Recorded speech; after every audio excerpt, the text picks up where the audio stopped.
नमस्कार दोस्तों, स्वागत है आपका मेरी यूट्यूब चैनल भारत दर्शनम में। दोस्तों, आज के इस वीडियो में हम जानेंगे शिवलिंग में लिंग का सही अर्थ क्या है।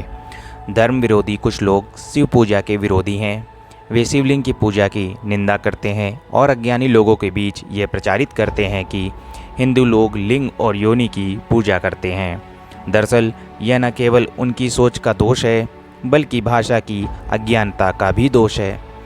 हिंदी तो लोगों को समझ में आती है, पर आदिकाल से चले आ रहे सनातन धर्म की जड़ें संस्कृत भाषा से जुड़ी हैं। इन लोगों को संस्कृत का ज्ञान नहीं होना ही सारी समस्या को जन्म देता है, चाहे वह समस्या लक्ष्य करके पैदा की गई हो या अपने आप हुई हो। शिवलिंग शब्द का अर्थ जानना सबसे पहले ज़रूरी है। संस्कृत भाषा में जाएं और लिंग का अर्थ देखें तो इसका अर्थ चिन्ह या प्रतीक होता है। जिस लिंग का अर्थ अज्ञानियों को समझ में आता है वह पुरुष की जननेंद्रिय है, जिसे संस्कृत में शिश्न कहा जाता है। लिंग शब्द पुरुष जननेंद्र से जुड़ा होता है, तो हमारे दक्षिण भारतीय भाइयों के सरनेम में लिंग शब्द की आवृत्ति देखने में नहीं आती, जैसे कि लिंगा स्वामी, रामलिंगम, नागलिंगम इत्यादि। इस बात को आप हिंदी में भी सीधे ही समझ सकते हैं। ट्रेन में आरक्षण का फॉर्म भरना या नौकरी में आवेदन पत्र भरते समय आप और हम लिंग नामक एक कॉलम से अक्सर रूबरू होते हैं। अगर इसमें कोई आपत्तिजनक या अश्लील बात होती तो इसमें पुरुष या स्त्री क्यों लिखते।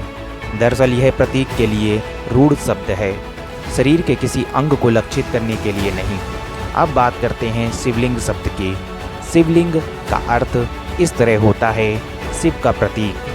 बिल्कुल ठीक ऐसे ही हिंदी व्याकरण में पुल्लिंग का अर्थ होता है पुरुष का प्रतीक, और स्त्रीलिंग का अर्थ होता है स्त्री का प्रतीक। यहाँ नपुंसक लिंग भी प्रयोग में आता है, जिसका अर्थ नपुंसक के प्रतीक से चिन्हित होता है। अतः लिंग शब्द को सीधे सीधे ना देखकर इसके वास्तविक अर्थ को देखना चाहिए, जो कि संस्कृत में प्रतीक या चिन्ह को दर्शाते हैं, जननेंद्रिय को नहीं। शिवलिंग बहुत गहरा शब्द है। इसमें शिव के अनंत अस्तित्व की परिभाषा दर्शित है। शून्य, आकाश, अनंत ब्रह्मांड और निराकार परम पुरुष का प्रतीक होने से शिवलिंग शब्द को प्रयोग में लाया जाता है। यदि स्कंद पुराण में देखें तो वहाँ स्पष्ट किया गया है कि आकाश स्वयं ही लिंग है। शिवलिंग वह धुरी है जिस पर वातावरण सहित घूमती हमारी धरती और समस्त ब्रह्मांड टिका है।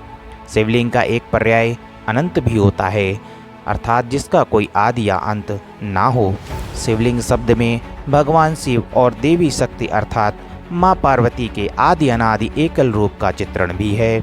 इसमें पुरुष और प्रकृति की समानता का प्रतीक भी, जिसे ऐसे कह सकते हैं कि संसार में न केवल पुरुष का और न केवल स्त्री का वर्चस्व है, बल्कि दोनों का ही समान अस्तित्व है। आइए अब बात करते हैं इसके समानांतर शब्द योनि की। यदि आप हिंदू धार्मिक ग्रंथ पढ़ें तो आपको योनि का अर्थ स्पष्ट हो जाएगा। योनि मनुष्य प्राणी के जन्म से जुड़ी हुई है, न कि किसी स्त्री के स्त्रीत्व से।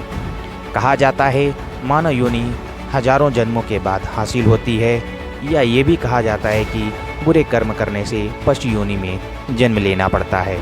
आदि सुस्पष्ट है कि योनि का अर्थ संस्कृत में प्रादुर्भाव, प्रकटीकरण आदि होता है। प्राणी को उसके कर्मों के अनुसार विभिन्न योनियों में अगला जन्म प्राप्त होता है। अतः समस्या भाषा न जानने की है, लिंग या योनि शब्द को समझ पाने में असफलता की नहीं। हम सभी जानते हैं कि हिंदू धर्म में 84 लाख योनियाँ अर्थात 84 लाख प्रकार के जन्म होते हैं। अब तो मनुष्य, पशु, पक्षी, कीट, कृमि, वृक्ष आदि 84 लाख प्रकार के जीवन का अस्तित्व भी मान लिया गया है।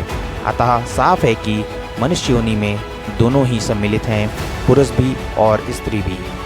पुरुष और स्त्री दोनों ही मानव योनि में जन्मे हैं। सिर्फ पुरुष या स्त्री के लिए मनुष्य योनि शब्द का प्रयोग नहीं किया जाता है। अतः लिंग का मूल अर्थ प्रतीक चिन्ह है।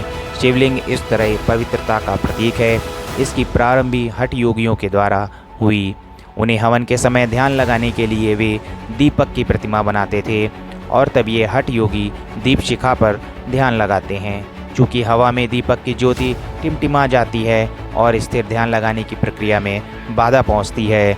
इस कारण दीपक की प्रतिमा स्वरूप उसके विकल्प रूप में शिवलिंग तैयार किया गया ताकि आबाद एकाग्रचित ध्यान संपन्न हो सके।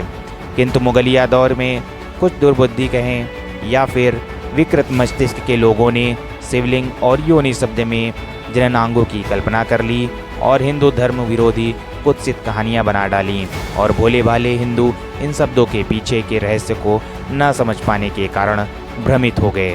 तो दोस्तों, इसी धार्मिक जानकारी के साथ मैं अपने इस वीडियो का यहीं पे समापन करता हूं। अगर आपको मेरा ये वीडियो पसंद आया हो तो मेरे चैनल को लाइक, शेयर और सब्सक्राइब करना ना भूलें। बने रहें इस प्रकार के वीडियो के लिए। धन्यवाद।